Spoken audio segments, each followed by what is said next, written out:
Video clear है तो बताएंगे। हाँ, बहुत दिनों बाद।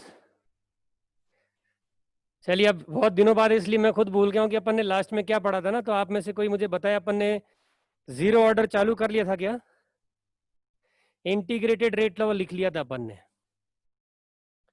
Integrated rate law of zero order. ठीक है, ठीक है। उसके आगे कुछ नहीं लिखा ना अपन ने? ग्राफ वगैरह बनाया था क्या कोई साथ में? डिफरेंशियल रेट लॉ का ग्राफ, ऐसा कुछ? डिफरेंशियल रेट लॉ का ग्राफ वगैरह?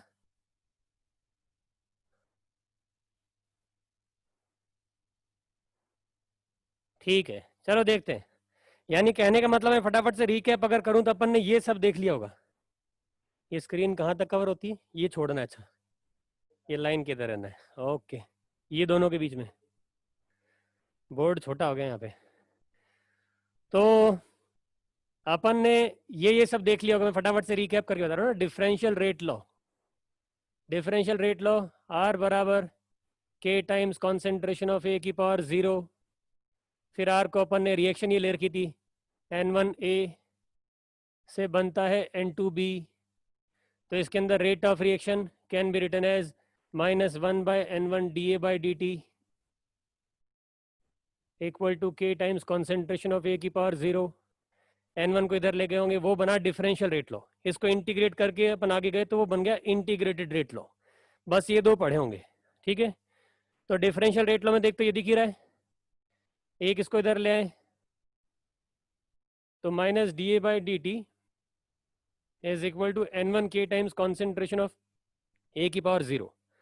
ये तो हाईलाइट करने के लिए इनकी जीरो ऑर्डर का है, इसलिए बार बार लिख रहे हैं, अदरवाइज इसको हटा भी सकते हैं क्योंकि ये तो 1 हो गया। So this is rate of disappearance of ए।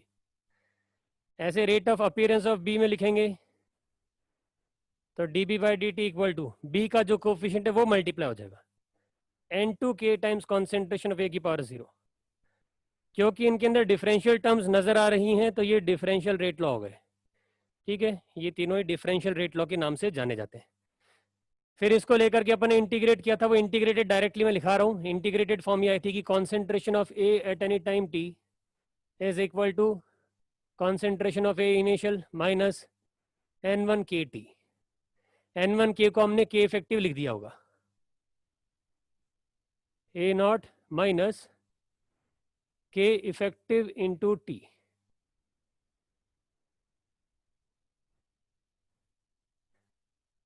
ये इंटीग्रेटेड रेट लॉ ये लिखवा दिया होगा, ठीक है। और इसके अंदर बी का भी लिखवा लिया देगा, concentration of B at time t. Concentration of B at time t will be N2KT।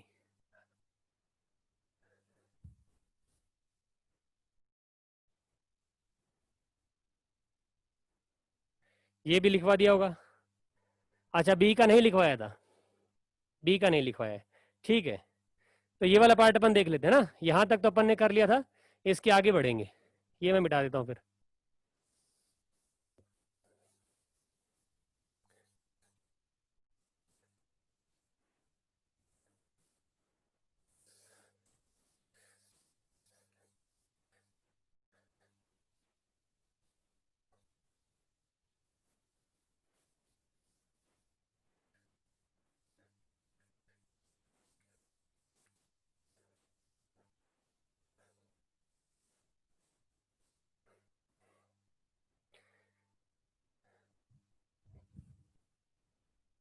तो अपन बी का लिखते हैं, ठीक है। तो अगर आप रिएक्शन देखें, ये मैं आपके सिर्फ कन्वीनियंस के लिए दोबारा लिख रहा हूं। रिएक्शन आपके पास ये लिखी हुई है, N1A से बनता है N2B। इसका इनिशियल अमाउंट A था, ये 0 था, फिर इस A में से X गया था, ये N2/N1 टाइम्स ऑफ X बना था, ठीक है। ये आपने लिखा हुआ है। तो अब आप लोग जो लिखेंगे, यहां से लिखना चालू करेंगे जो मैं लिख रहा हूं। Concentration of B as function of time, ठीक है। इंटीग्रेटेड रेट लॉ के अंदर बी के कॉन्सेंट्रेशन का बात कर लेंगे अपन। तो concentration of B as function of time वो अपन लिखने वाले हैं concentration of B at any time T is n2 by n1 times of x। अगर x की वैल्यू अपने को टाइम की टर्म्स में मिल जाए, x का कोई expression in terms of time मिल जाए, तो यहाँ पे अपन फीड कर सकते हैं। ठीक है। Also we have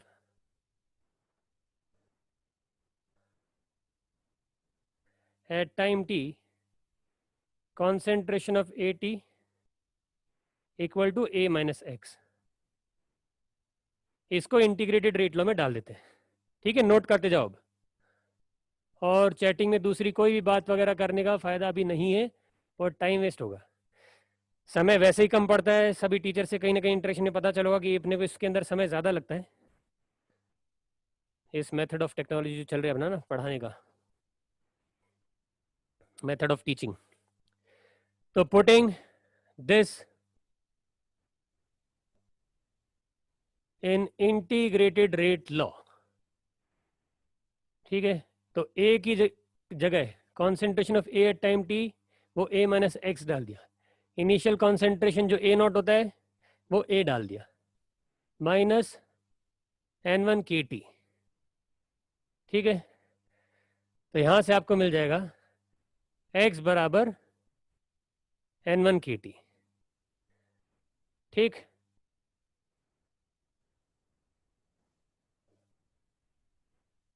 putting this in first. अगर पहले से लास्ट क्लास में किसी इक्वेशन का नाम फर्स्ट नहीं दिया है तो इसको फर्स्ट दे देना, कुछ और दिया हुआ नाम पहले तो उसके हिसाब से नाम चेंज कर लेना। पुटिंग दिस इन फर्स्ट, तो हमारे पास में आ जाता है concentration of B as function of time t is n2 by n1 times n1 KT. n1 cancelled out, so concentration of B at any time t is n2 KT. ये भी integrated rate law है product के लिए, तो concentration of B as function of time t इसके द्वारा दिया जाता है। ठीक,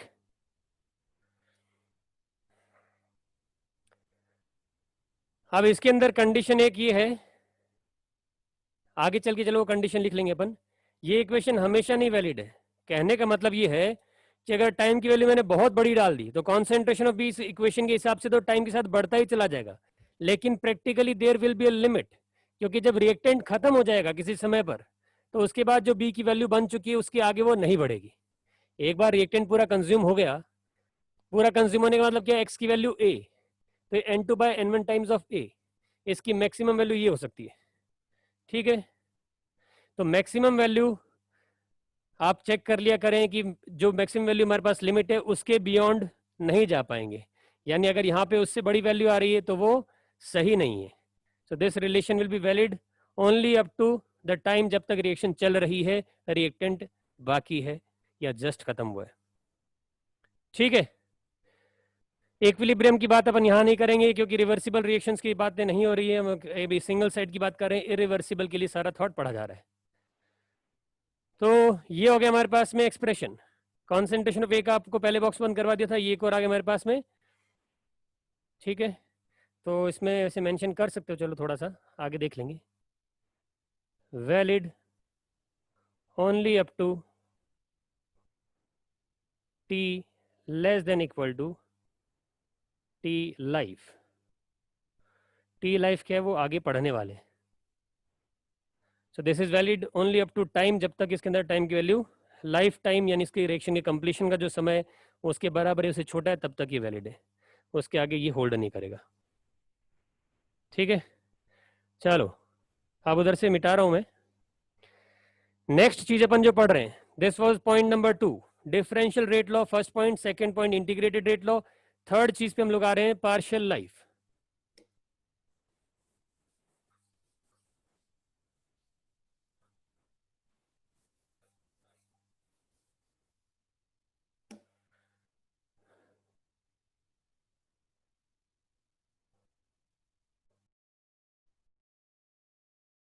पार्शियल लाइफ सिंबल है टी सबस्क्रिप्ट स्मॉल एफ। ठीक है, हाफ लाइफ की बात अभी नहीं कर रहे हैं अपन, आ जाएगा वो सब, आगे नहीं दौड़ना है। जिन्होंने पढ़ रखा है पहले से या तो गलत बैच में बैठे हैं कहीं कुछ, वो फिर शांत बैठेंगे, या अपने से आगे पढ़ लिए तो भी शांत बैठेंगे। Partial life, symbol t f, definition क्या है सीधी सीधी, कि एफ फ्रैक्शन रिएक्शन का कंप्लीट होने के लिए जो समय लगता है that is partial life, t f. F fraction complete होना यानी कि लिमिटिंग रिएजेंट का एफ फ्रैक्शन कंज्यूम हो जाना, ठीक। तो the time taken to complete, the time taken to complete, अब इधर वाला पार्ट मिटा रहा हूं ना मैं,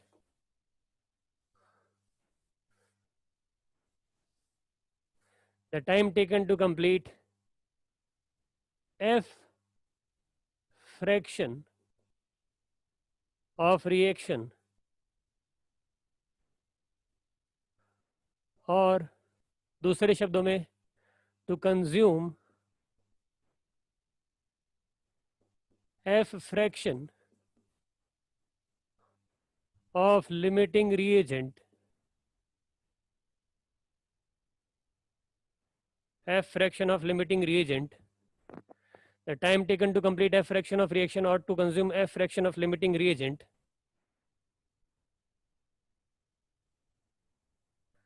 is called partial life TF.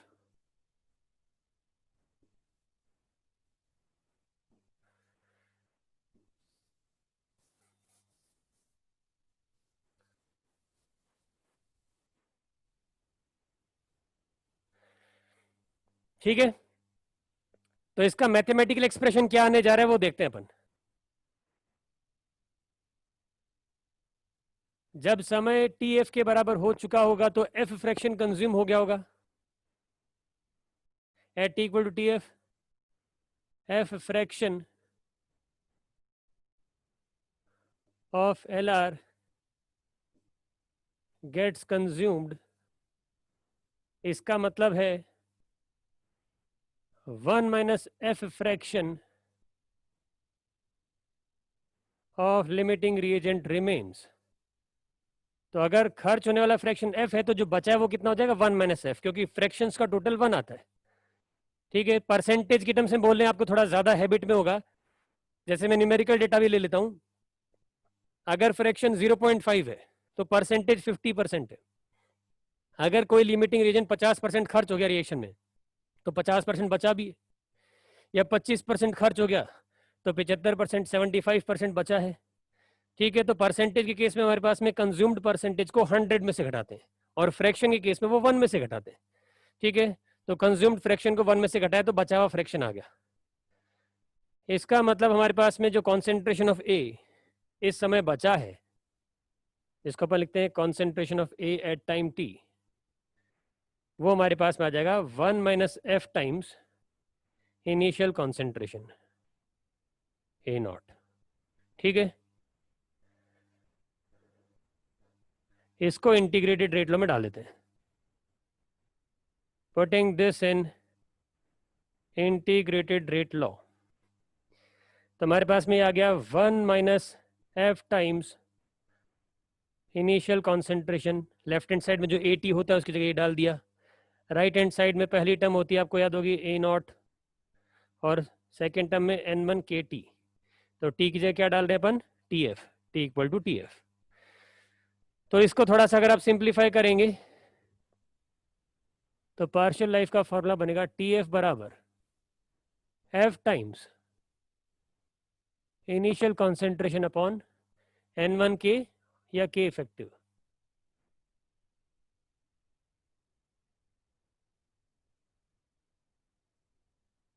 n1 के लिख लो या फिर के इफेक्टिव लिख लो, ये पार्शियल लाइफ का फॉर्मूला हो गया। तो 3 फॉर्मूले अभी तक आए मेनली। डिफरेंशियल रेट लो तो डायरेक्टली पता होता है आपको, r equal to k times concentration A to the power order, जो कि हमारे केस में 0 ऑर्डर में 0 था, A to the power 0। Integrated rate law हमारे पास में आ गए थे ए के लिए और बी के लिए, और ये पार्शियल लाइफ का फॉर्मूला। अगर यहाँ से हम एक चीज देखें, है ना, मैं न्यूमेरिकल डेटा के साथ आपको बताता हूँ, अगर रिएक्शन 50% कंप्लीट हो गई तो फ्रैक्शन की वैल्यू 0.5 होगी। ठीक है, उसको हाफ लाइफ हम बोलते हैं, वो अभी लिखने वाले अपन। तो मैं एक एग्जांपल ले रहा हूँ, जैसे मैंने बोल दिया 50% कंप्लीशन की बात कर रहे हैं, यानी कि एफ की वैल्यू 0.5, यानी ये कांस्टेंट हो गया। गिवन रिएक्शन में n1 कांस्टेंट, k कांस्टेंट, तो fractional life is directly proportional to initial concentration, zero order में। ठीक है, तो ये अपने पास में स्टेटमेंट आ जाएगा, for a zero order reaction, for a zero order reaction, TF is proportional to A naught, language में बोले तो initial concentration of limiting reagent, initial concentration of limiting reagent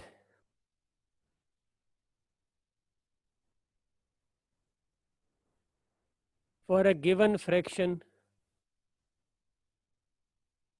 consumed, for a given fraction consumed। ठीक है, एक ही बात है ना, N1K या K इफेक्टिव, K इफेक्टिव की वैल्यू ही N1K होती है। ठीक है, ये पीछे वाला पार्ट थोड़ा ध्यान रखो, मैं सिंबॉलिक रिप्रेजेंटेशन क्लियर रखने के लिए दोनों लिख रहा हूँ कि इसी को K इफेक्टिव भी बोलते थे, K effective N1 times K, यानी जो हमारा रिएक्टेंट है उसका stoichiometric coefficient multiplied with the rate constant is K effective. ऐसा N2K वाली टर्म भी आ रही थी, जैसे B के एक्सप्रेशन में आता है concentration of B at time T N2KT, तो N2K क्या कहलाता है, K effective with respect to B, N1K is K effective with respect to A, और सिंपली K इफेक्टिव बोले तो वो रिएक्टेंट के रेस्पेक्ट में या लिमिटिंग रिएजेंट के रेस्पेक्ट में हो रहा होता है। ठीक, तो ये चीज अपने को आगे काम आएगी कहीं ना कहीं सवालों में। अब मैं इसको आपको एक सरल एग्जांपल से बताता हूँ, डे टू डे लाइफ के एग्जांपल से, शायद ये बात हुई हो कहीं ना कहीं जीरो ऑर्डर का जिक्र करते हुए। एक व्यक्ति है जो कि कांस्टेंट रेट से रोटी खा रहा है, 2 रोटी पर मिनट, हर 1 मिनट में 2 रोटी खा जाता है।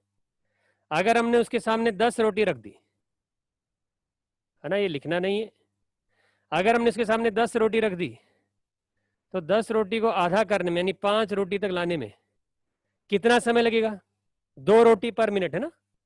तो पहले तो एक छोटा सा सवाल ही बता दो, 2 रोटी पर मिनट की रेट से अगर खा रहा है तो 2.5 मिनट लग जाएंगे, सही बात है। ठीक है, 2.5 मिनट लगेंगे, तो ये 2.5 मिनट में कर लेगा। लेकिन अगर हमने ये रोटियां बढ़ा करके दुगनी कर दी, हमने कहा भाई 20 रोटी है और वो तो मशीन की तरह उसी रेट से चल रहा है, अब आधा करने का मतलब है कि 10 रोटी खानी पड़ेगी 20 में से, और उसकी रेट वही है 2 रोटी पर मिनट, तो 10 रोटियां खानी है, 5 मिनट में खा जाएगा। तो दोनों ही क्या है हमारे पास में, हाफ लाइव्स हैं। फ्रैक्शन कंज्यूम्ड क्या है, 0.5 0.5। For a given fraction to be consumed the fractional life is directly proportional to the initial quantity. Initial quantity 10 थी तो 2.5 मिनट लग रहे थे, जैसे इनिशियल क्वांटिटी डबल हुई तो लगने वाला टाइम भी डबल हो गया। ये हमारा टीएफ चल रहा है, इधर जो लिखे हुए हैं ये टीएफ है। तो आप देख सकते हैं कि फ्रैक्शनल लाइफ हमारे पास में इनिशियल कॉन्सेंट्रेशन के डायरेक्टली प्रोपोर्शनल है। अगर इसको डबल करते हैं तो ये भी डबल हो जाता है, क्योंकि जीरो ऑर्डर की रिएक्शन इसी तरह से चलती है, कांस्टेंट रेट से, एक जैसी रेट से खाता रहता है, 2 रोटी पर मिनट 2 रोटी पर मिनट एक ही रेट से खाया जा रहा है। ये जीरो ऑर्डर का एग्जांपल है। ठीक है,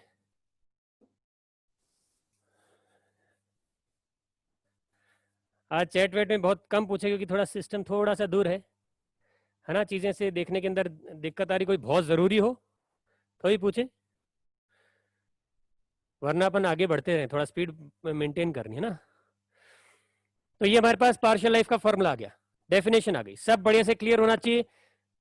अगली चीज चौथे नंबर पे इसी का एक एक्सटेंशन, हाफ लाइफ। अब तो इसमें डेटा ही डालना है बस, हाफ लाइफ सिंबल T1/2 या T हाफ T50%, मतलब आपको कुल मिला के अंदाजा लग जाएगा, है ना, हाफ लाइफ को कैसे कैसे लिख रहे होंगे। मैं 2 लिख देता हूं यहाँ पे। तो हाफ लाइफ का मतलब the time taken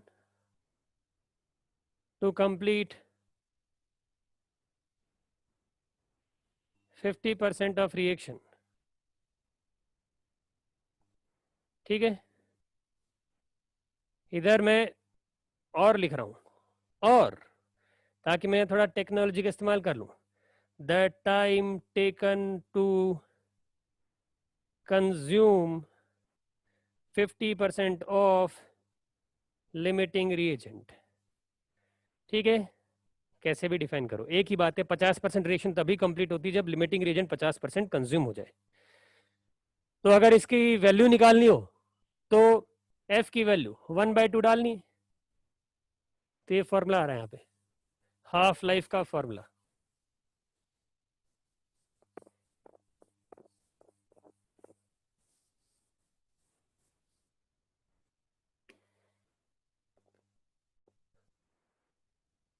T 1/2 is equal to concentration of A initial वाला upon 2 times K effective. F की वैल्यू 1/2 डाल दी, K effective is N1 K, कैसा भी लिख सकते हैं ना। ये हाफ लाइफ हो गया। हाफ लाइफ क्योंकि एक बहुत पॉपुलर सी टर्म है, बहुत बार सवालों में दिखेगी, इसीलिए हाईलाइट करके अलग से बॉक्स में बंद कर दिया। अदरवाइज आप ये जनरल फॉर्मूला याद रखें, इसमें से सब चीजें निकल आएंगी, किसी भी फ्रैक्शन के लिए निकाल तो सकते हो, निकाला यहीं से ये, बट अलग से याद रख सको तो ठीक।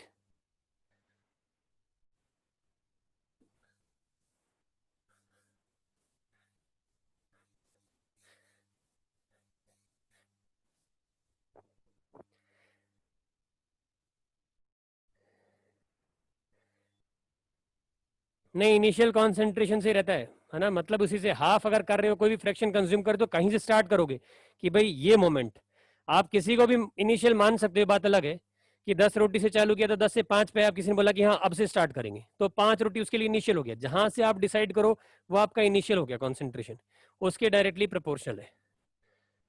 ठीक, अब मैं आपको एक चीज यहां बता देता हूं जो आगे सवालों में काम आती है, कि ये सारी बातें मैं कॉन्सेंट्रेशन में लिख रहा हूं, ये सब प्रेशर में भी लिखा जा सकता है। तो एक चीज यहाँ पे एडिशनल ऐसे भी बता रहा हूं, उसको नोट मत करना, सिंपली ऑब्जर्व करने के लिए। अगर हमारे पास में रिएक्शन में गैसियस एंटिटीज इन्वॉल्व है, रिएक्टेंट्स गैसेस से मान लो, और हम आइडियल बिहेवियर बाय डिफॉल्ट मानते हैं, जब तक कि सवाल के अंदर ऐसा कुछ ना बोला जाए नॉन आइडियल है रियल बिहेवियर लेना है, बाय डिफॉल्ट हम लोग आइडियल मानते हैं। तो PV equal to NRT equation के हिसाब से अगर मैं v को इधर ले आऊं, this becomes n by V into RT, moles by volume becomes concentration. जैसे हमारी रिएक्शन के अंदर ए रिएक्टेंट था, तो मैं बोल सकता हूं ए गैस स्टेट में अगर है तो pressure of A into V equal to n A R T, है ना। आइडियल गैस इक्वेशन सभी के लिए वैलिड चल रही है, तो ए के लिए लगा दी, तो यहां से हमारे पास pressure of A will be moles of A by volume. तो ये क्या हो गया, mole by volume, molarity. Molarity के लिए हम लोग सिंबल क्या यूज करते हैं, स्क्वायर ब्रैकेट वाला, concentration of A into R T. So my point is, जब तक सवाल में टेम्परेचर चेंज की बात नहीं ना की जाए, वो कांस्टेंट है, आर वैसे ही कांस्टेंट है, तो ये वाला पार्ट हो गया constant. Pressure and concentration are directly proportional, R T is constant, तो ये दोनों डायरेक्टली प्रोपोर्शनल है। तो जो जो रिलेशन हम लोग कॉन्सेंट्रेशन में लिख रहे हैं वो सब प्रेशर के अंदर भी लिखे जा सकते हैं। ठीक है, जैसे यहाँ पे जो लिख रहा हूँ F times concentration of A initial वाला, यहाँ पे प्रेशर ऑफ ए इनिशियल डाला जा सकता है। फर्क थोड़ा सा ये आएगा, जो के है, के की यूनिट बदलेगी, है ना। आपको जीरो ऑर्डर में अगर याद हो तो के की यूनिट आती है मोलैरिटी पर सेकेंड या ऐसा कुछ, लेकिन अगर ये प्रेशर में लिखा हुआ है दिस विल बी एटीएम पर सेकेंड। तो ये दोनों के की वैल्यू अलग अलग हो सकती है, यहाँ पे के है तो यहाँ का के डैश हो जाएगा कुछ, ये एक सवाल के थ्रू डील हो जाएगा, मैं आपको बता दूंगा।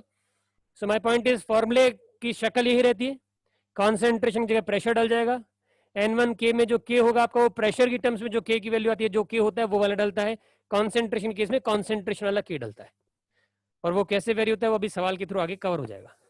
बाकी फॉर्मूले सारे के सारे एज इट इज प्रेशर के अंदर कन्वर्ट किए जा सकते हैं। ठीक है,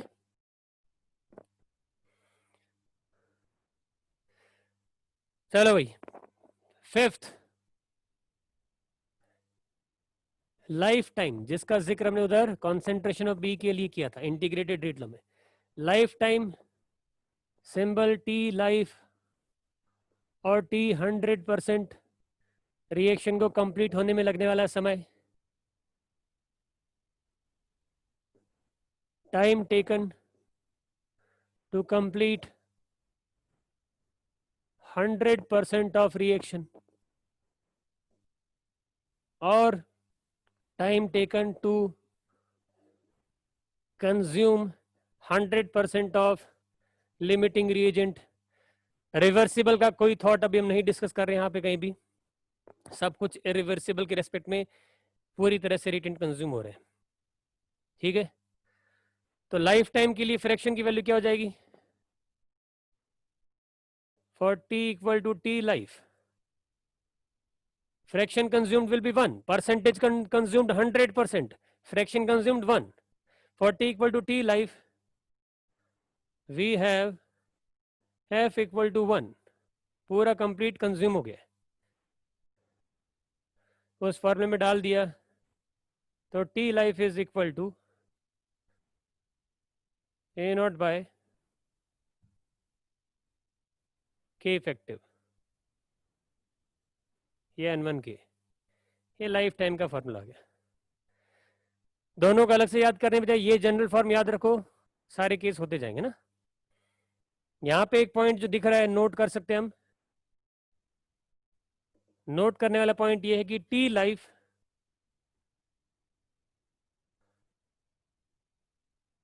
is 2 times of half life only for zero order reaction।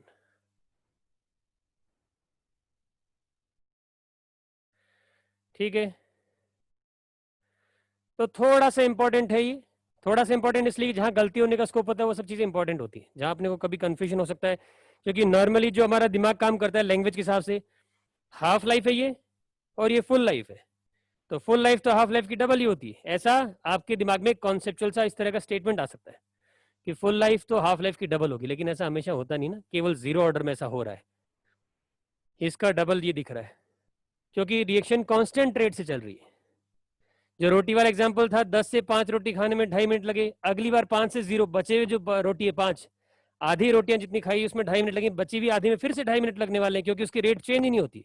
लेकिन यदि उसकी खाने की रेट नंबर ऑफ रोटी पे डिपेंडेंट होती, चेंज होती उसके साथ में, तो फिर एक जैसा नहीं होता, पहली 5 रोटी में जितना समय लगता बाद की 5 रोटी में अलग समय लग जाता।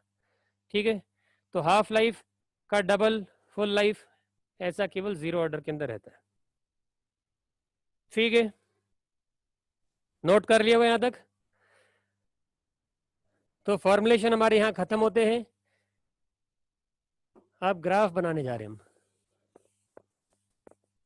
देखो केमिकल काइनेटिक्स जो चैप्टर है ना, इसके अंदर चीजें प्रोसेस वाइज सोचने की ज्यादा नहीं है, ऐसा नहीं कि रटने का, देखो फॉर्मुलेशन याद करने वाला पॉइंट वो तो सवाल प्रैक्टिस करते करते याद हो जाएंगे, बट ऐसा नहीं है कि अपने को सीधा बिना समझे कुछ याद करना है, समझ में आती है चीजें, but just that we can not visualize much, है ना, इसके अंदर विजुअलाइज करने का, फेनोमेना सोचने का ज्यादा कुछ है नहीं, तो इसका एक अलग नेचर है। हर चैप्टर के नेचर के हिसाब से हमारे माइंड की रिसेप्टिविटी बदलनी चाहिए, ये नहीं कि हम सोचें कि नहीं ये तो थोड़ा मैथमेटिकल टाइप चल रहा है तो ये तुमसे नहीं होगा, ये आपके द्वारा करने से होगा।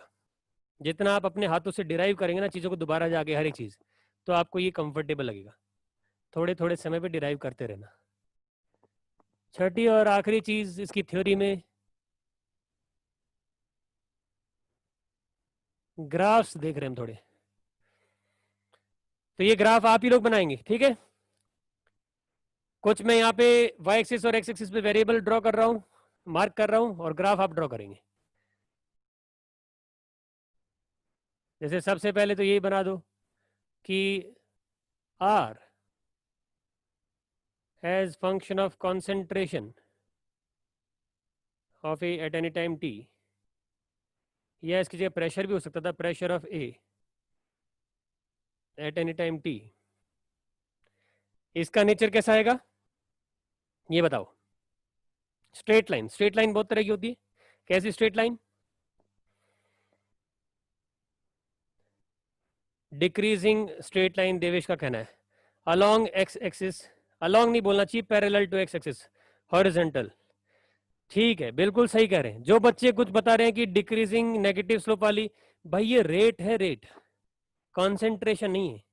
अगर आपको रेट का फॉर्मूला याद हो कि rate of reaction zero order में हमने ये लिखा था, जीरो ऑर्डर में इसके कॉन्सेंट्रेशन पे कोई डिपेंडेंसी नहीं है, यानी इसके कॉन्सेंट्रेशन के चेंज होने से रेट पे कोई फर्क नहीं पड़ता है। तो ये कांस्टेंट रेट से कंज्यूम होता है। अभी बताया था वो रोटी खाने की रेट 2 रोटी पर मिनट, एक कांस्टेंट वैल्यू। तो एक constant value is shown by horizontal line, तो ये आएगा। ठीक,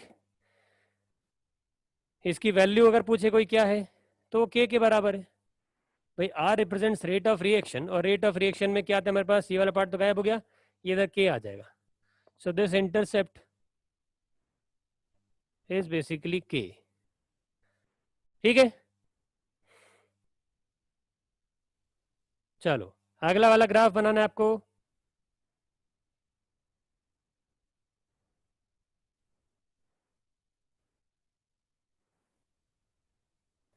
थोड़ा चेंज कर लेता हूँ इधर।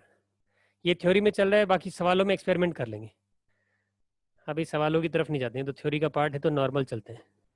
Minus D A by D T versus concentration of A at time t. Minus D A by D t है क्या, किस चीज को रिप्रेजेंट करता है? इंक्रीजिंग स्ट्रेट लाइन, कार्तिक का ऐसा कहना है। Minus D by D t है क्या, क्या चीज है? रेट ऑफ डिसअपियरेंस ऑफ ए। ठीक है, सेम आएगा, रेट ऑफ डिसअपियरेंस ऑफ ए, बिल्कुल ऐसे आने वाला है। वही कि रिएक्टेंट के डिसअपियर होने की रेट क्या है, कांस्टेंट रेट से डिसअपियर हो रहा है। रोटियां किस रेट से खत्म हो रही है, कांस्टेंट रेट से खत्म हो रही है, तो सेम आएगा बिल्कुल। मैथमेटिकली चेक करना, मैथमेटिकली चेक कर लो, है ना, ये चीजों में भूलना नहीं है। रेट ऑफ रिएक्शन कैसे लिखी जाती थी आपको याद नहीं आ रहा है, जिन बच्चों ने गलत लिया आंसर उनको ध्यान देना चाहिए। -1/n1 D A by D T. आज दोबारा लिखवाया था मैंने, n1 को इधर ले आओ, तो minus D A by D T is n1 times के इंटू कॉन्सेंट्रेशन ऑफ ए की पावर 0। कॉन्सेंट्रेशन ऑफ ए से इंडिपेंडेंट, तो कॉन्स्टेंट ही आएगा वो। ठीक है, स्ट्रेट लाइन, बस इसका इंटरसेप्ट बदल जाएगा, वो के इफेक्टिव हो जाएगा या n1 के हो जाएगा। So this intercept is n1 के, या जिसको हम के इफेक्टिव लिखते हैं, n1 के या फिर के इफेक्टिव लिख लो।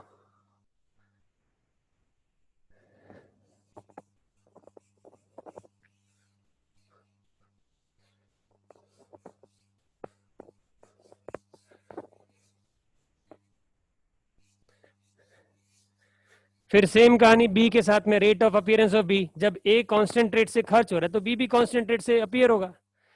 तो हमारे पास में अगला ग्राफ में डायरेक्टली बना देता हूं, d B by D T, rate of appearance of B, this is again a constant line, constant value. ये तो खत्म ही हो गया,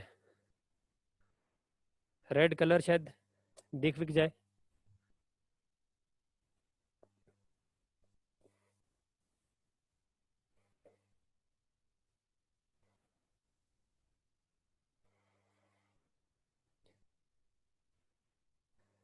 ठीक है, इसकी वैल्यू क्या होगी, n2k। अगला ग्राफ इधर की तरफ चल रहा था, concentration of A.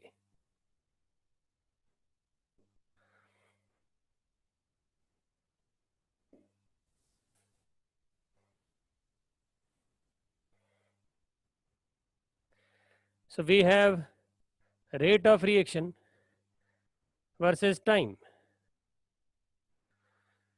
Rate of reaction versus time का ग्राफ क्या आने वाला है?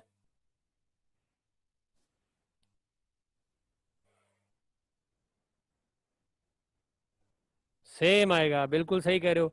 भाई समय के साथ में हो क्या रहा है, समय के साथ में रिएक्टेंट खर्च हो रहा है, प्रोडक्ट बन रहा है, लेकिन रिएक्टेंट का कॉन्सेंट्रेशन कुछ भी क्यों ना हो जाए, ये रेट तो कांस्टेंट बनी रहती है, समय पे कोई डिपेंडेंसी नहीं, तो ये कांस्टेंट आ जाएगा। ठीक है, रेट की वैल्यू वापस से वही के बराबर, कितनी रेट से खर्च हो रहा है समय के साथ में, सेम वैल्यू।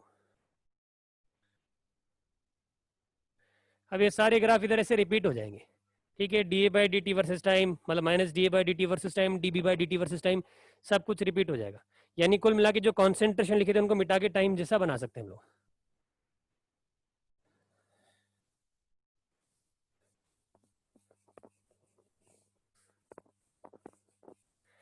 तो लगभग अभी तक सब बच्चे सही बता रहे हैं, सरल पार्ट है और सब बढ़िया फोकस से काम कर रहे हैं, सही बताते जा रहे हैं। अब ये वाला बताओ, concentration of A versus time. Concentration of A versus time, ये भी सीधा सरल वैसे।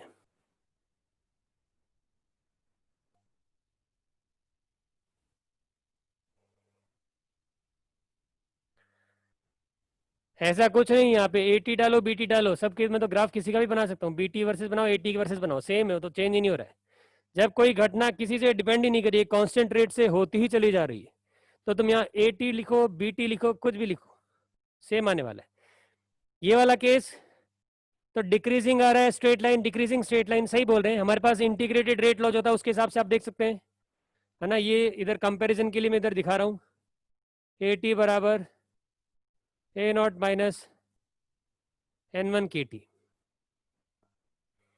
ठीक है।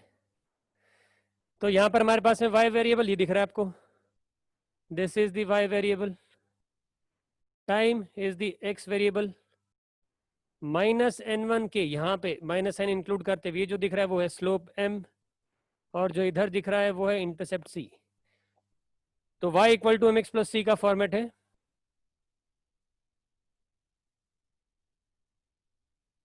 ठीक है, स्ट्रेट लाइन है।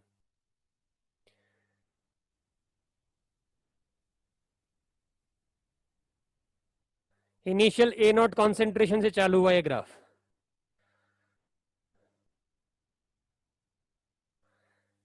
टेन थीटा जो इसका स्लोप है,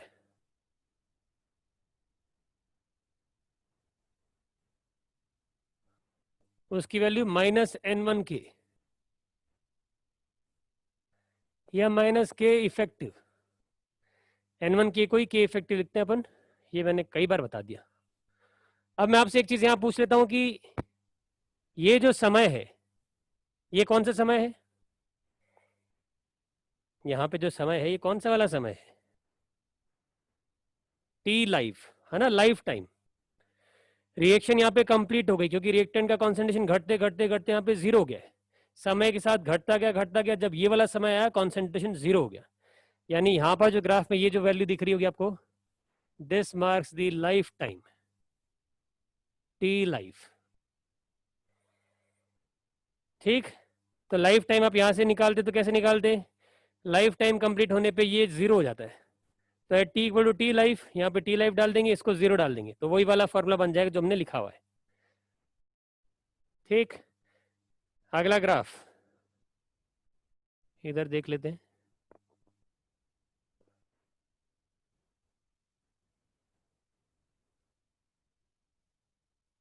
concentration of B at any time T वाला versus time T.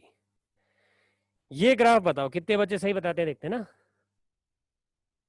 Straight line increasing, passing through origin straight line, T life वाला फिर से बता देंगे, देखते हैं अभी। Increasing straight line, increasing straight line, increasing constantly, थोड़ा सा इसमें कमी है ना, आप लोग वापस से उस इक्वेशन से सोच रहे हैं N2 KT से, तो सही बोल रहे हैं, बट उसके अंदर कुछ एड ऑन और है, थोड़ी बातें और है। स्ट्रेट लाइन धीरे धीरे बनाने में बड़ी दिक्कत है, ये स्ट्रेट लाइन मान लो, ठीक ठाक स्ट्रेट लाइन ही वैसे ना। तो N2 KT वाली इक्वेशन फॉलो हो रही है, लेकिन कब तक होगी, जब तक रिएक्शन चल रही होगी, यानी रिएक्टेंट जिंदा होगा। जैसे रिएक्टेंट खत्म हुआ, T equal to T life आ गया, उसके बाद प्रोडक्ट जितना बनना था उतना बन चुका है, that is the maximum value. उसके बाद में समय बीतता भले चला जाए, उसके बाद कॉन्सेंट्रेशन नहीं बढ़ेगा, एक बार जितना बन सकता था, रिएक्शन पूरी कंप्लीट हो गई, उसके बाद कॉन्सेंट्रेशन भी कांस्टेंट हो जाएगा, यानी शुरू में लीनियरली इंक्रीज होगा, उसके बाद में रिएक्शन के पूरे हो जाने बाद कांस्टेंट हो जाएगा, ठीक है। तो यहाँ पे ये वाली जो वैल्यू है ये इसकी मैक्सिमम वैल्यू है, so this represents concentration B max, और इसकी वैल्यू आपको पता भी है, N2/N1 टाइम्स ऑफ x में x की वैल्यू a डाल दो,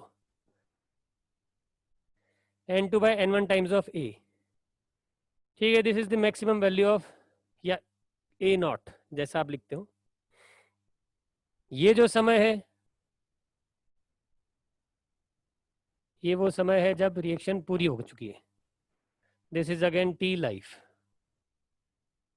लाइफ टाइम।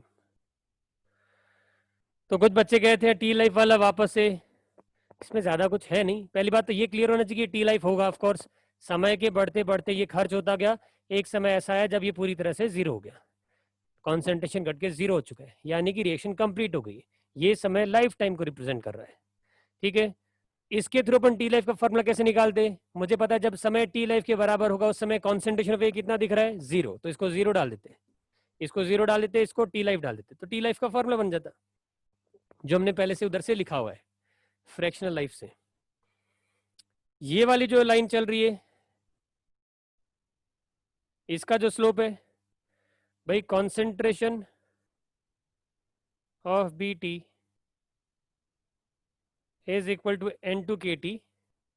ये आपको मैं दोबारा लिखवा देता हूं, for T less than equal to T life, and concentration of B for time greater than T life will be equal to concentration B max, जो उसकी मैक्सिमम वैल्यू है, एक बार अटेन हो गई वही कांस्टेंट चलती है। This is for T greater than T life. तो जो पहला पार्ट है ग्राफ का टिल टी लाइफ, n2 की टी इक्वेशन फॉलो हो रही है। टी लाइफ के बियॉन्ड के समय पे ये कांस्टेंट हो गया एट बी मैक्स।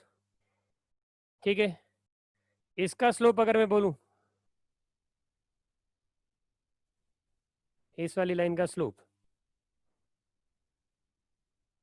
वो कितना है? n2k, y equal to mx, तो slope is equal to n2k। आपको ये बातें याद नहीं रखनी ना, कई बार बच्चों के साथ में दिक्कत बताऊं क्या होती है, जो मैं अभी एकदम से मुझे एकदम फील आ जाता है कभी कभी कि कैसा लग रहा होगा, मतलब बच्चों को क्या चल रहा है, ना कुछ कुछ ग्राफ व्राफ इक्वेशन टाइप ऐसे ऐसे मैथमेटिक्स टाइप ही चलती रहती है। तो प्लस पॉइंट क्या है, ये चीजें ऑब्जर्व करने की है ना, याद नहीं रखना हर चीज कि ग्राफ में स्लोप क्या है, n2 की अच्छा मैक्सिमम वैल्यू क्या होती है, ये हम अपने कॉमन सेंस से निकाल लेंगे। गिनी चुनी बातें ध्यान रखनी है, जो पहले स्टार्टिंग में लिखा दी, इंटीग्रेटेड रेट लो पता होना चाहिए, डिफरेंशियल रेट लो पता होना चाहिए, फ्रैक्शनल लाइफ पता होनी चाहिए, बाकी सब आप निकाल लोगे अपने कॉमन सेंस से। ठीक है, एक काम जरूर करना आपको, मैं बोल रहा हूँ वापस से, कि घर पे जा करके एक बार इन सबको अच्छे से पढ़ लेना क्या क्या फॉर्मुलेशन है। ठीक है, उसके बाद उसको अपने से बिना देखे सब कुछ लिखना, जैसे अपन ने एक चीजें डिराइव की, पार्शियल लाइफ का फॉर्मूला डिराइव किया, इंटीग्रेटेड रेट लॉ इंटीग्रेट करके निकाला, वो सारी चीजें दोबारा उस प्रोसेस से गुजरो, एक बार दो बार तीन बार, फिर आपको ये थोड़ा पॉजिटिव लगेगा कि हाँ ये चीजें क्या चल रही है, वो सिंक हो जाएगी। ठीक है, ये पक्के से करना है।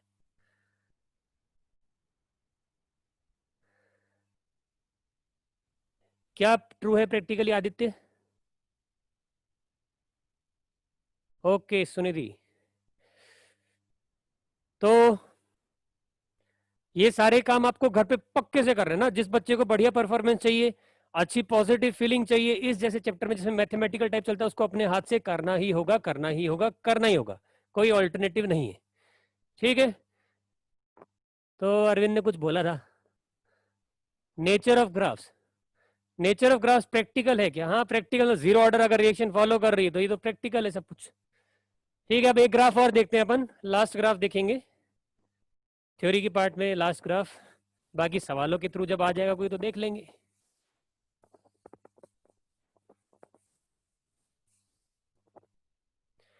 तो ये वाला ग्राफ आपको बनाना है अब,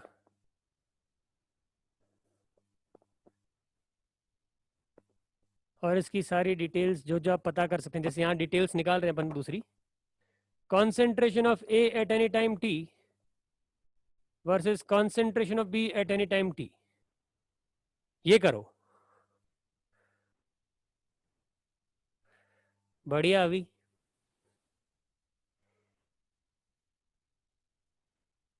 हाँ इसके बाद क्वेश्चन चालू होते हैं।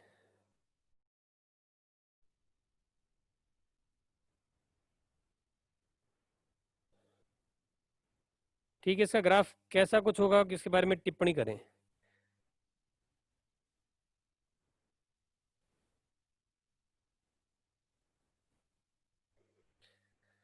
Straight line, decreasing, hyperbolic, hyperbola, दो बच्चों ने हाइपरबोला बोला, डिक्रीजिंग तो लगभग सब बोल रहे हैं, इनवर्सली प्रोपोर्शनल भी किसी ने बोला है। इनवर्सली प्रोपोर्शनल मतलब हाइपरबोलिक की बेसिकली कहना चाह रहे हैं।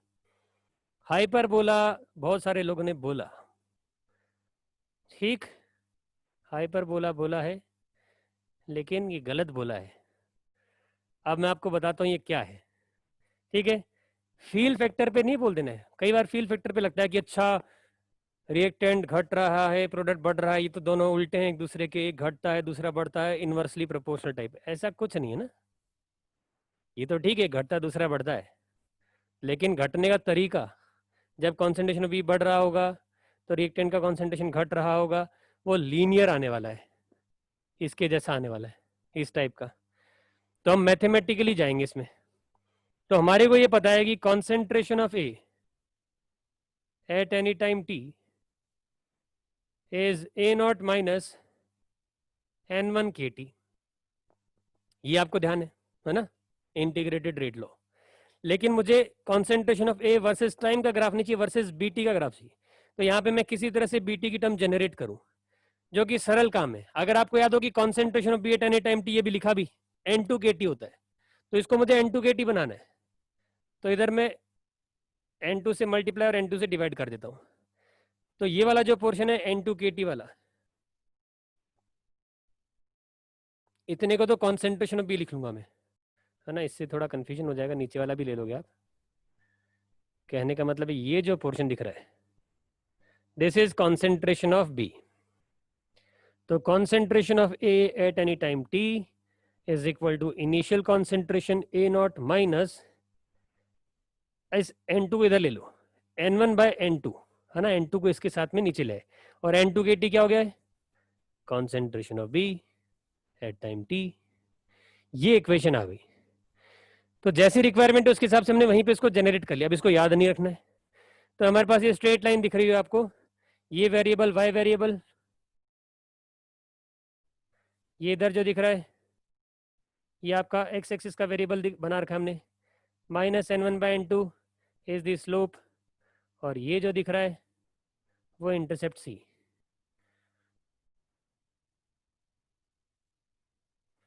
तो स्ट्रेट लाइन जो कि a नॉट से चालू होती है और ऑफ कोर्स b मैक्स तक जाएगी, कॉन्सेंट्रेशन b बढ़ते बढ़ते b मैक्स तक जाएगा, ठीक है। क्योंकि जब रिएक्टेंट पूरा खत्म होता है तब प्रोडक्ट मैक्सिमम बन जाता है। इसकी वैल्यू अगर लिखें वापस, अभी मैंने लिखा था n2 by n1 times of a, या a नॉट, a नॉट बोलो a बोलो। स्लोप की बात करें तो आपको दिख रहा है slope which is equal to tangent of theta is equal to minus n1 by n2। फिर से सिर्फ ऑब्जर्व कर रहे हैं। सबसे प्रमुख जो है वो तो नेचर ग्राफ का, कि हाँ अच्छा ये नेचर क्या रही है, आपको थोड़ा सा ध्यान रह जाए ऑब्जर्व करने पे तो ठीक है, नहीं तो कभी भी निकाल लेंगे। प्रोसीजर को फॉलो करो कि क्या क्या कर रहे हैं हम, ठीक है। यहाँ पे ये क्लोज करते हैं इसकी थ्योरी। अब हम बढ़ेंगे सवाल की तरफ। ओके गोपाल, बहुत बढ़िया। चलिए पहला क्वेश्चन आ रहा है अब, जीरो ऑर्डर में।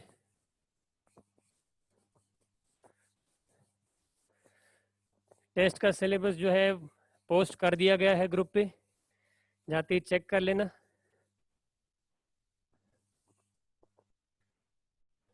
अभी मत पूछना यहाँ पे। तो क्वेश्चन नोट करते हैं भाई। पहला क्वेश्चन, क्वेश्चन में लिखेंगे for a zero order reaction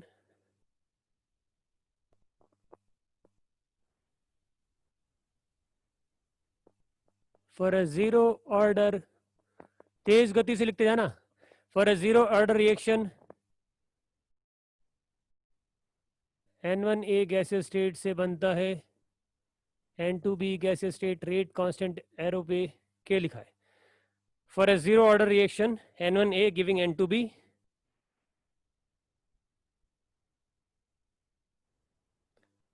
identify the correct statement या स्टेटमेंट्स। पहला statement, ROR rate of reaction is an absolute constant. Rate of reaction is an absolute constant. दूसरा statement,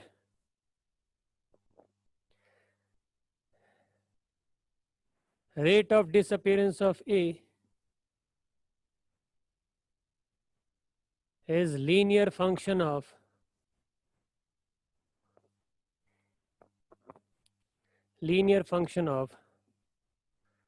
concentration of A at time t.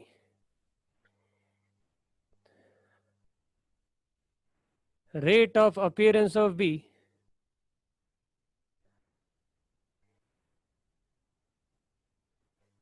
varies linearly with time.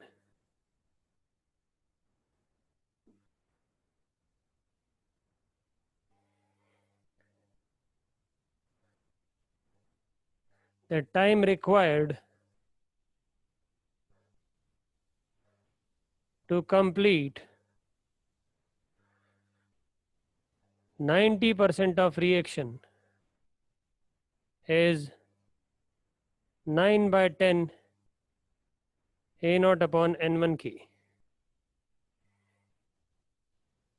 Fifth, T 75%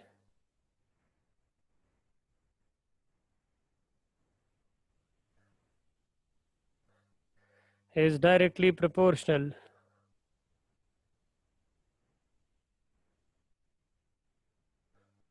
to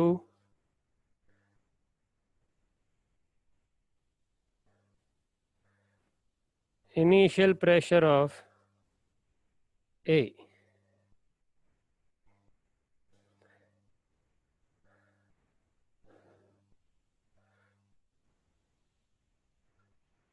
ठीक है, 5 statement check करो, अगला और दे रहा हूं ना अभी। छठा स्टेटमेंट है, rate of reaction is constant at a given temperature. और 7th स्टेटमेंट है, the reaction has a finite lifetime. The reaction has a finite lifetime. चलो करो।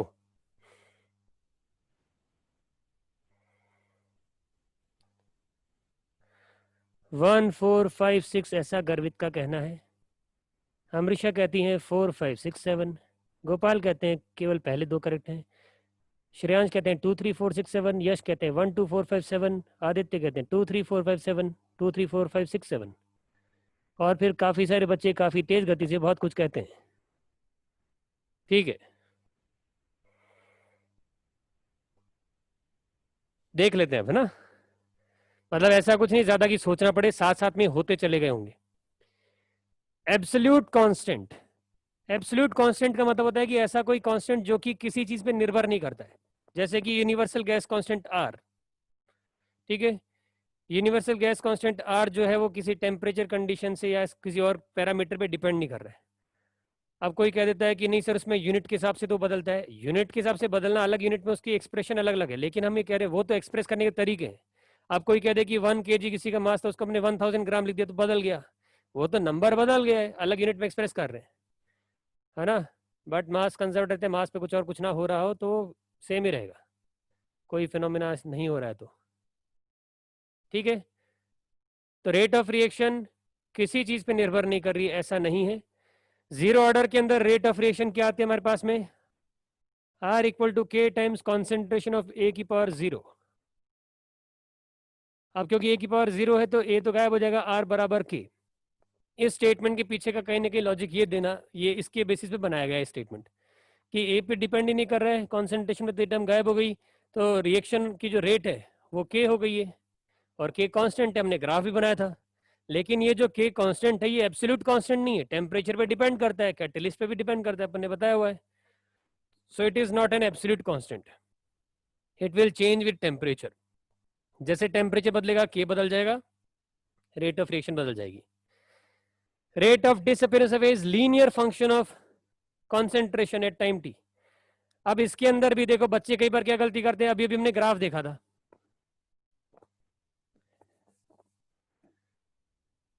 बच्चे ये सोचते हैं कि भाई minus D A by D T, rate of disappearance of A जो है वो कॉन्सेंट्रेशन के साथ में लीनियर ग्राफ था, है ना।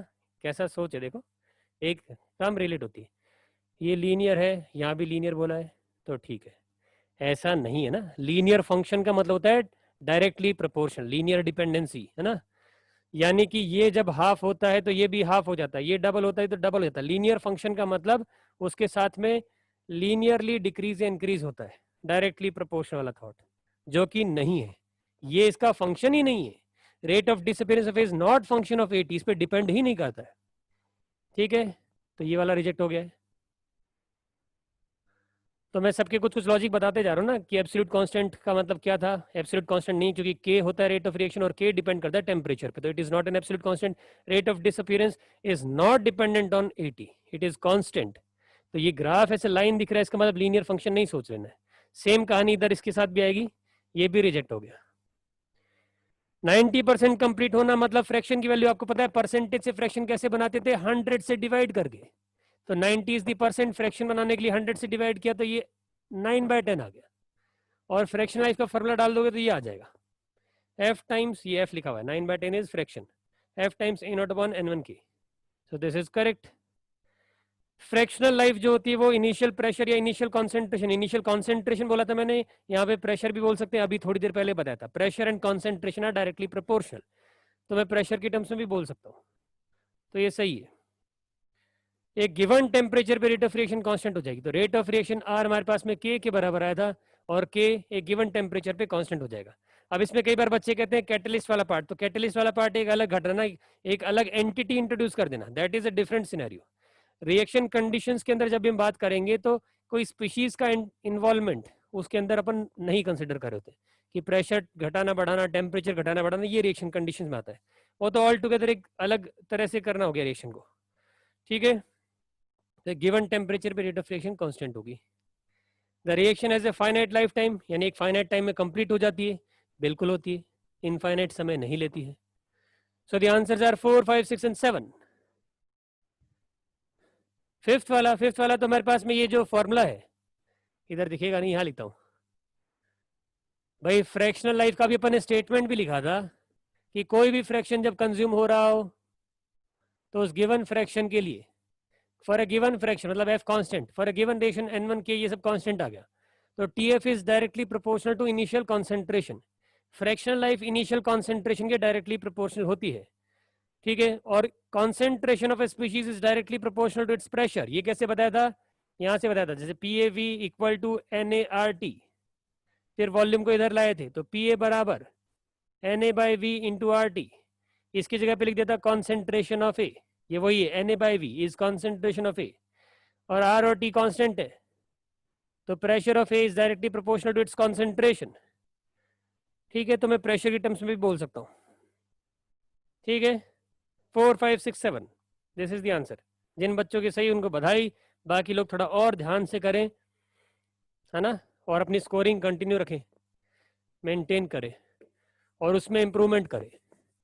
ये जो रोज की प्रैक्टिस है, एक तरह का ये टेस्ट है आपके, एक तरह से मान लो ना कि मैं रोज के अंदर, अगर मान लो क्लास के अंदर अपन ने 4 सवाल की, 5 सवाल किए, और अपने सारे बढ़िया जाने लगे, 100% एक्यूरेसी जा रही है, तो जो चीज यहाँ अपन एक्यूरेटली कर रहे हैं, घर पे सारा होमवर्क जो भी होता है अपना, बिगनर बॉक्स वगैरह जो भी, वो सब एक्यूरेटली चल रहे हैं, तो टेस्ट के अंदर गड़बड़ होने नहीं वाली। अगले सवाल पे आते हैं।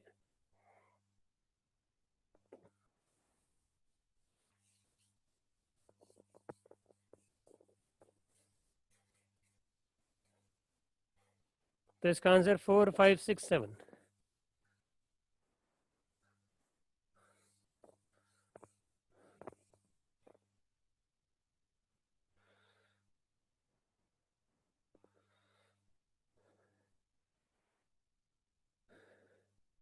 कल का कोई ऑफ नहीं है, क्लास होगी।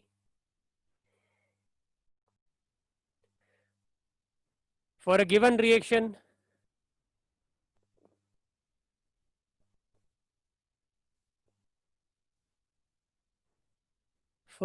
रिएक्शन N1A गैसीय स्टेट से बनता है B गैसीय स्टेट, रेट कांस्टेंट K लिख दिया एरो पे। For a given reaction N1A giving B, the variation of partial pressure of A जिसको मैं पी ए लिख रहा हूं, और पार्शियल प्रेशर ऑफ बी जिसको पी बी लिख रहा हूं, the variation of P A and P B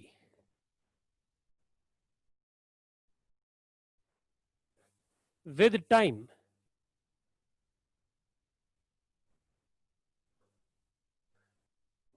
at 27 degrees Celsius is given below.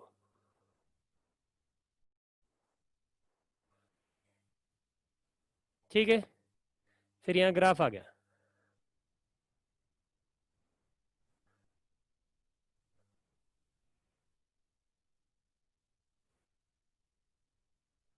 Tej draw करते हैं तो ये गायब भी हो जाता है। इसको स्ट्रेट लाइन मान लेना है ना। इधर की तरफ है प्रेशर एटीएम वाली यूनिट में, और इधर की तरफ चल रहा है समय सेकेंड्स में। ये वैल्यू है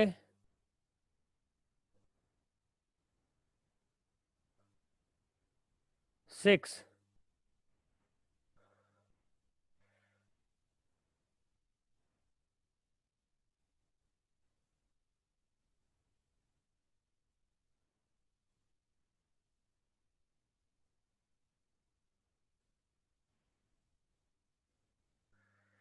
ये जो वैल्यू है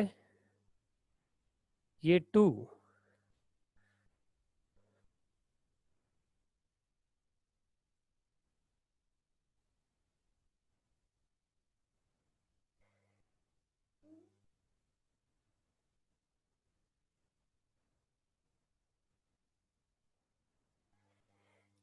ठीक है, और यहां पे अपने को एक पॉइंट ऑफ इंटरसेक्शन दिया हुआ है।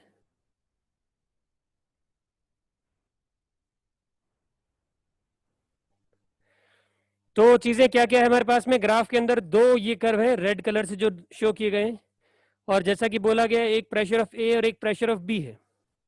ठीक है, तो जो डिक्रीजिंग ग्राफ है वो रिएक्टेंट का हो गया, और जो इंक्रीजिंग है वो प्रोडक्ट का हो गया।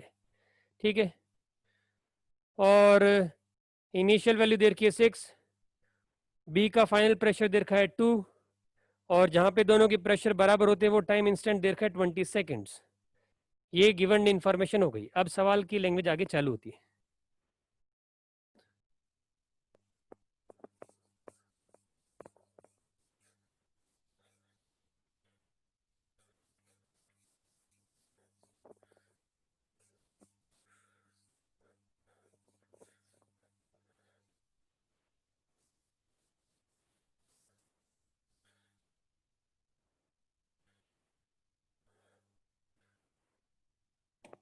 तो पहला part, find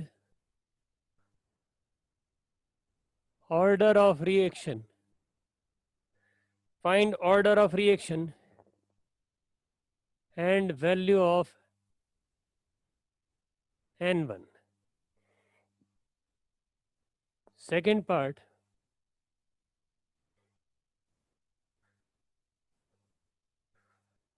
find value of rate constant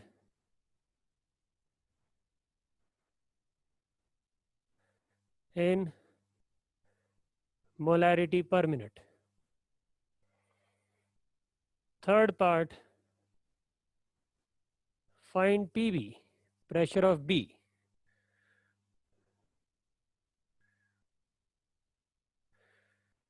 Find pressure of B at t equal to 10 seconds.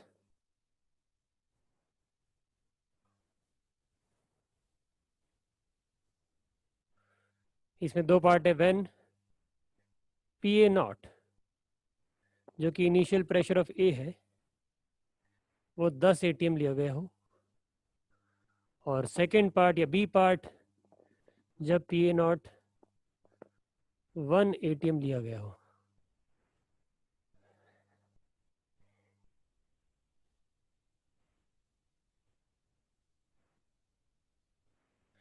चलो और कुछ नहीं लिखना चाहिए।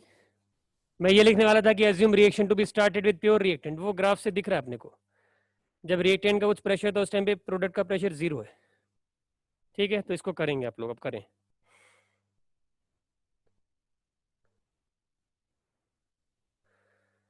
ठीक है मयंक, देखते हैं। वैसे यार ये डोमेन हमारे हाथ में नहीं है, अगर हमारे हाथ में रहता चीजें तो हम भेज देते अब तक, है ना। वो थोड़ा आगे पीछे हो रही है, मैं आगे कन्वे कर दूंगा।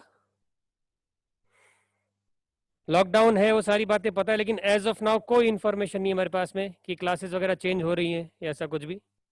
ठीक है, तो अभी तक तो रूटीन है, कल का चेंज होगा तो आपको इन्फॉर्मेशन मिल जाएगी। इन सब चीज़ों में उलझने की बजाय अपन सवाल पे आ जाए, सवाल करो, कुछ इससे विकास हो जाएगा। तो ये सवाल सिखा के जाएगा कुछ, और सवालों को जो भी क्लास में करें वो थ्योरी का पार्ट माना करें ना, ये नहीं कि क्वेश्चन हो गया और खत्म। वो बहुत ज़्यादा इंपॉर्टेंट चीज़ें होती हैं, क्योंकि वहाँ से हमारी थ्योरी स्ट्रांग होती है, एप्लीकेशन क्लियर होता है थ्योरी का। तो पहले पार्ट का आंसर आया किसी का?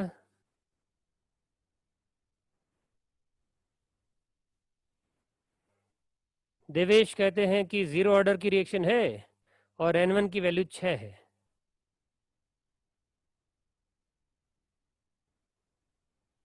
हाँ, कलर एक दिखता है, कोई बात नहीं। N1 की वैल्यू 6, जीत भी ऐसा कह रहे हैं। 0 ऑर्डर सुनिधि ने भी ऐसा ही बोला है। यूनिट क्या लिखी है? यूनिट यहाँ पे लिखा है मोलैरिटी पर मिनट, अगर इसकी बात कर रहे हो। यहाँ पे यूनिट्स है प्रेशर के अंदर ग्राफ में ATM, और इधर टाइम के अंदर सेकंड में चल रहा है। यहाँ पे ATM चल ही रहे हैं, और कई यूनिट के यहाँ भी सेकंड है। 0 ऑर्डर है शायद, ऐसा जीत का कहना है। चलो देखते हैं, पहला पार्ट है ना, एक पार्ट तो देख लेते हैं, उसके आगे फिर देखते हैं, धीरे धीरे बढ़ेंगे। तो एक तो हमें पता करना है कि ऑर्डर क्या रिएक्शन का और वैल्यू क्या है N1 की, दो बातें आ गई। ऑर्डर के regarding second part of the question जो कि पूछा गया, उससे हेल्प मिल जाती है अपने को। अगर आपको याद हो, ऐसे हमने सवाल किया था, मैं उसमें जाऊंगा नहीं, आप अपने से कर लोगे। रेट कांस्टेंट की जो यूनिट होती है, रेट कांस्टेंट की यूनिट से हमें ऑर्डर ऑफ रिएक्शन मिल जाता है, मोलैरिटी की power 1 minus N per unit time. Molarity की power 1 minus N per unit time, तो मोलैरिटी पावर जो यहाँ दिख रही है 1 दिख रही है, that is equal to the power 1 minus N from the general formula. तो वहां से ऑर्डर 0 आ जाएगा।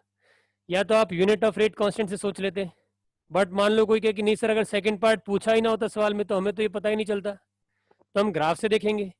आपने अभी भी देखा कि समय के साथ में कॉन्सेंट्रेशन ऑफ ए, 0 ऑर्डर में पीछे बनाया था, लीनियरली घट रहा है, यानी कि कांस्टेंट रेट से। इसका जो स्लोप होता है वो एक तरह से रेट होती है, dp/dt, और रेट को पॉजिटिव बनाने के लिए माइनस साइन लगा देते, माइनस dp/dt बोल सकता हूं मैं। तो इसकी जो डिक्रीज होने की रेट है, जो कि इसके स्लोप के द्वारा कहीं ना कहीं इंडिकेट होती है, ऑफ कोर्स माइनस साइन आगे लगाना पड़ता है, but that slope is constant, मतलब ये कांस्टेंट रेट से खर्च हो रहा है। तो अगर आपका कॉन्सेंट्रेशन या प्रेशर ऑफ रिएक्टेंट टाइम के साथ लीनियरली डिक्रीज हो रहा है, मतलब कांस्टेंट रेट से डिक्रीज हो रहा है, दैट इज 0 ऑर्डर। तो ये 0 ऑर्डर तो हो गई, पहले पार्ट में ये चीज हम लिख सकते हैं।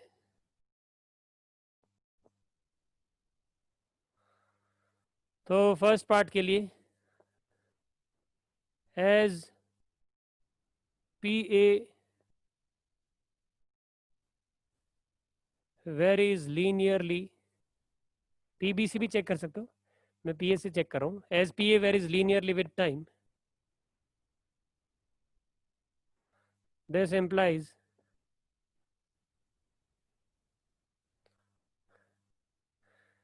the reaction is 0 order। कहने का मतलब यह है कि आप इस तरह से लिख सकते थे कि pressure of A at any time t, वो इंटीग्रेटेड जो रेट लॉ है, इज इक्वल टू प्रेशर की value initial P A naught minus N1 KT। ठीक है, इन टर्म्स ऑफ प्रेशर, ये के उस के से थोड़ा डिफरेंट होता है वैल्यू में, वो अपन देख लेंगे, सेकेंड पार्ट में काम आने वाला है। लेकिन ये इंटीग्रेटेड रेट लॉ आपका y equal to mx plus C का फॉर्मेट, इसकी तो ये ग्राफ देख है, इसी का ना स्ट्रेट लाइन है, तो मतलब कि रिएक्शन जीरो ऑर्डर की है, लीनियरली वेरी हो रहा है तो जीरो ऑर्डर का है। अब n1 की वैल्यू पता करनी है, तो सब बच्चे इधर ध्यान देंगे क्योंकि वो आंसर गलत बता रहे हैं अभी तक। तो सही मेरे को आंसर दिखा नहीं, हो सकता है किसी ने बाई चांस दे दिया, बट जितने आंसर दिखे मेजोरिटी गलत दिख रहे हैं। जितनी देर में ए का प्रेशर 6 से 0 होता है, जब ए पूरा खत्म होता है उतनी देर में बी का प्रेशर बढ़ के 2 हो जाता है, यानी इसका 6 खत्म होने पे ये 2 बनता है, 6 खत्म होने पे 2 बनता है। तो जो रेशियो है 6:2, सिंपलेस्ट फॉर्म में क्या गया 3:1। और आपको पता है कि ये जो कोफिशिएंट होते हैं ये वही बताते हैं ratio, consumed amount to produce amount are in the ratio n1:1। ये बेसिक मोल का पार्ट, कि जो भी मोल्स कंज्यूम या प्रोड्यूस होते हैं, या प्रेशर में भी बात कर सकता हूँ, ठीक है, क्योंकि moles and pressure are proportional, by default volume condition constant मानी जाती है। तो मैं यहाँ पे लिख दूंगा the amount of A consumed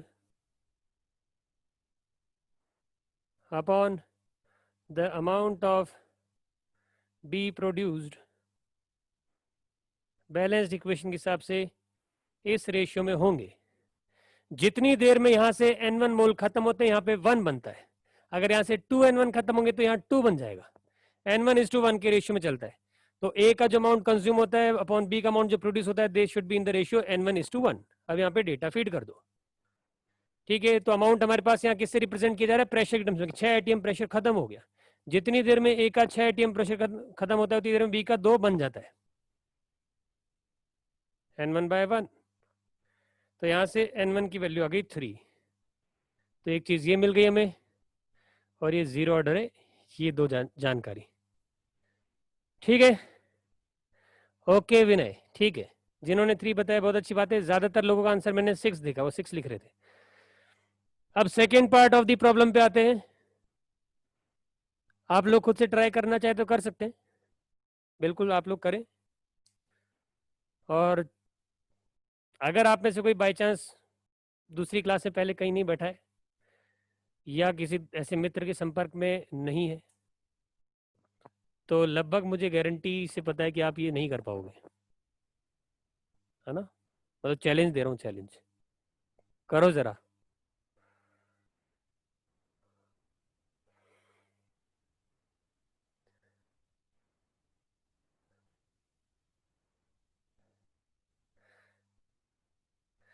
total pressure conserve क्यों नहीं है, टोटल प्रेशर कंजर्व क्यों होगा भाई? देखो रिएक्शन कंडीशंस पे डिपेंड कर रहा होता है वैसे तो, जब तक सवाल के अंदर आपको कांस्टेंट प्रेशर की कंडीशन ना दी गई हो, हम हमेशा मान के चल रहे होते हैं कि रिएक्शन कांस्टेंट वॉल्यूम और कांस्टेंट टेम्परेचर पे हो रही है, यानी बाय डिफॉल्ट रिजिड कंटेनर जिसका वॉल्यूम घटता बढ़ता नहीं है ना, एक रिजिड कंटेनर में रिएक्शन हो रही है और टेम्परेचर कांस्टेंट है, तो बाय डिफॉल्ट ये कंडीशन कांस्टेंट चल रही होती है, V N T constant, V T constant की कंडीशन है। तो वी और टी यदि कांस्टेंट है तो प्रेशर और मोल्स डायरेक्टली प्रोपोर्शनल चलते हैं, जैसे जैसे मोल सिस्टम में घटेंगे उसके प्रोपोर्शन में प्रेशर भी घटेगा। तो जितनी देर में आपसे n1 मोल्स घटते हैं इधर 1 मोल बनता है, तो अगर moles consume to moles produced n1:1 के रेशियो में, तो pressure consume to pressure produced भी n1:1 के रेशियो में होगा। फॉर्मूला से भी हो सकता है, कौन से फॉर्मूला से कर रहे हो, फॉर्मूला से कैसे कर रहे हो, यहाँ डेटा डाल रहे हो कुछ नहीं आएगा। अब आंसर आने शुरू हुए, 1/15, 12। अभी तक कोई भी आंसर सही नहीं है ना, जितने बच्चों ने भी पोस्ट कर दी। 9/2 एक बच्चे ने पोस्ट किया है जो कि काफी क्लोज दिख रहा है, लेकिन मतलब दिशा सही नजर आ रही थी। चलो सॉल्व करते हैं ना, जो भी मिटा रहा हूं मैं इधर ही मिटाता हूँ उस ग्राफ के अंदर, उधर तो सवाल नहीं मिटा रहा हूँ एक बार। ये आपने नोट कर लिया वो साथ में, अब यहाँ मिटा देता हूं मैं। तो सेकेंड पार्ट का सॉल्यूशन,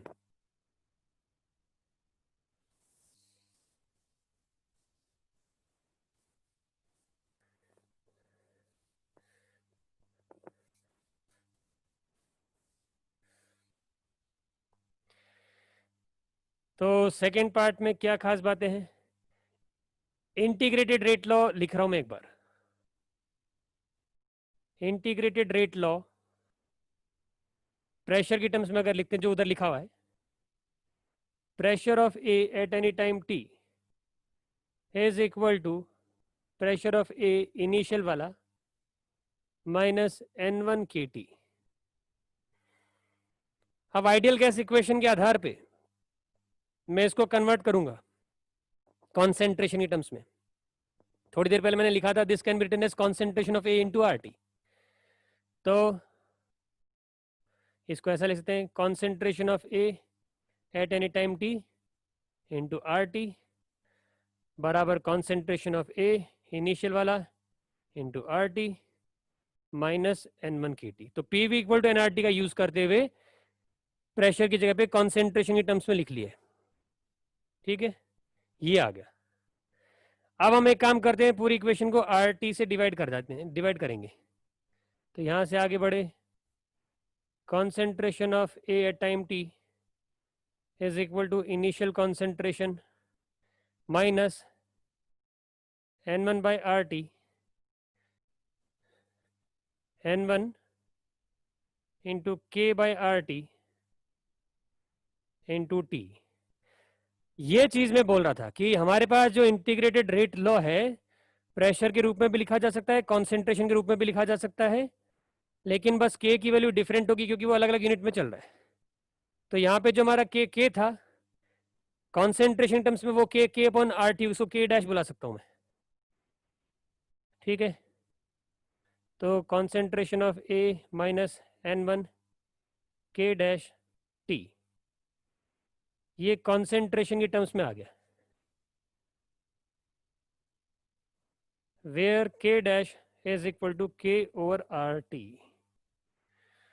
ये सब क्यों किया गया? अगर आप सिंपली ये वाले इक्वेशन के थ्रू जाते हुए K निकालते हैं डेटा वगैरह यूज करते हुए, तो आपका वो जो K आता है वो आता है इस यूनिट में, ATM पर यूनिट टाइम। और टाइम की क्या यूनिट आती है वो डिपेंड करता है आप टाइम यहाँ पे क्या डालते हैं। ठीक है, सेकेंड्स में डालते हैं तो पर सेकेंड, मिनट में डालते तो पर मिनट, लेकिन अपने को चाहिए तो पर मिनट। ठीक है, तो पर मिनट का ध्यान हम यहाँ पे रख लेंगे। अगर हम समय को इंटीग्रेटेड रेट लॉ में मिनट्स में डालेंगे तो ये पर मिनट तो आ जाएगा।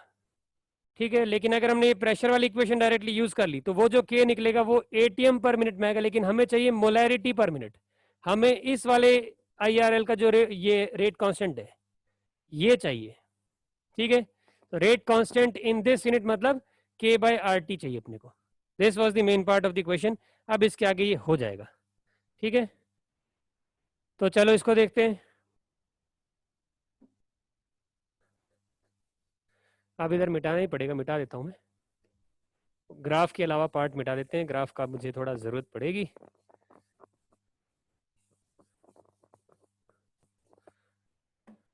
तो लिखेंगे इसके अंदर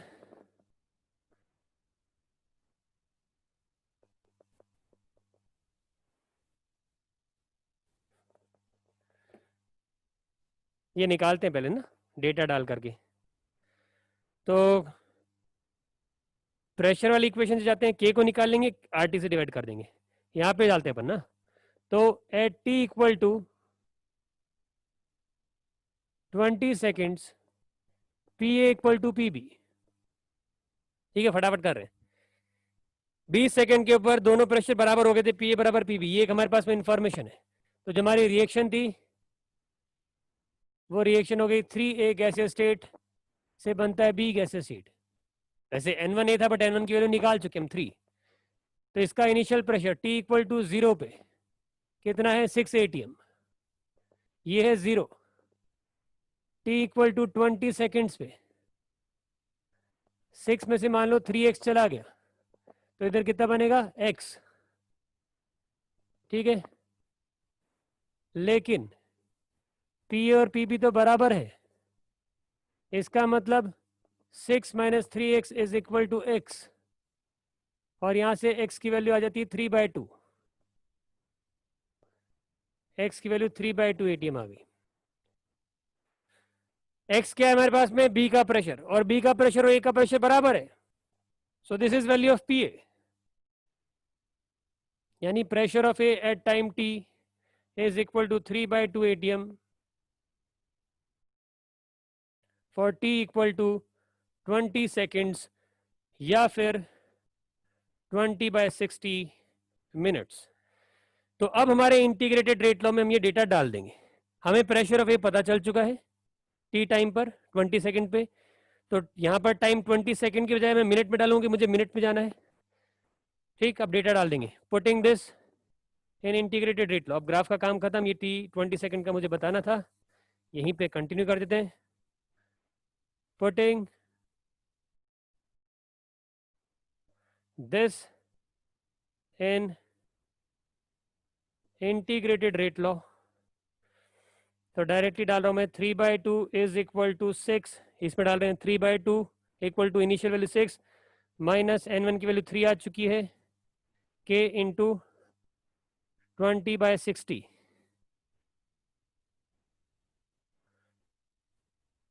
तो यहां से सॉल्व करने पे k आपका आएगा 9/2, यूनिट होगी एटीएम पर मिनट, लेकिन अपने को मोलैरिटी पर मिनट चाहिए, तो मतलब कि k डैश चाहिए बेसिकली। तो यहां से k dash which is k/RT, इसमें डेटा डाल दो। ठीक है, आर की टेम्परेचर की वैल्यू 27 डिग्री सेल्सियस के हिसाब से 300 केल्विन। तो ये सॉल्व करने पर डायरेक्टली जो वैल्यू आएगी मैं वो लिख रहा हूँ 0.18 मोलैरिटी पर मिनट। ठीक है, इसमें थोड़ा आपको सोचना पड़ेगा फिर से, वहां पे ज्यादा कुछ नहीं लिखा हुआ है, बस जितना दिख रहा है ना, कॉमन सेंस से जो दिख रहा है वही है, at T equal to 20 second, बस इतना ही है। ठीक है, चलिए थर्ड पार्ट अपन बाद में कर लेंगे, आप होमवर्क पे ट्राई कर लेना। सेकेंड पार्ट का आंसर ये आ गया 0.18। ठीक है, चलिए good day to all of you, मिलेंगे अपन अगली क्लास में, जो कि कल है अपने पास, है ना, कल क्लास है। अभी तक तो है ना, जो कोई नई अपडेट हमारे पास में नहीं, इसके हिसाब से कल क्लास होगी हमारी। तो आप सारा सब कुछ डिराइव करो, बढ़िया से पढ़ो। चलिए गुड डे, जितना भी बचा है।